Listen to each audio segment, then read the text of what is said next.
ক্লাসে ছিলাম, তো হঠাৎ করে একটা অনেক জোরে বিকট শব্দ হয়েছে, মিস কানের সবাই কান ধরে ফেলছে, মিস অনেক তাড়াতাড়ি করে কান ধরছে। পরে এবার মিস বলে যে কি হয়েছে, আমি তো ভাবছি যে আকাশ থেকে মনে হয় শিলা বের কিছু পড়ছে।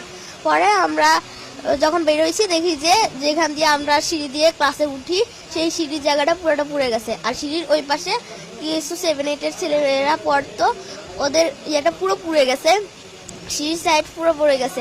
ওখানে অনেকে মানে গড়াগড়ি করতেছে, 7-8 ছেলেরা তো ভয় দৌড় দিতে গেছিল, আগুনের পরে অনেকে গা লাল হয়ে গেছে, অনেকের খুব জামা কাপড় পুড়ে গেছে, তারা মাটিতে শুয়ে গড়াগড়ি করতেছে।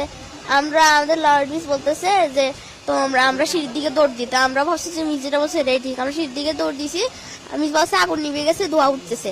আমরা এবারে গেছি, গ্যাস ছড়ে দিছিল, পরে মিসে একজনের গায়ে পড়ে গেছে, আবার একটা 8-এর ভাই আমার গায়ের উপর পড়ে গেছে, পরে আমার একটা বান্ধবী আমার গায়ের উপর পড়ে গেছে।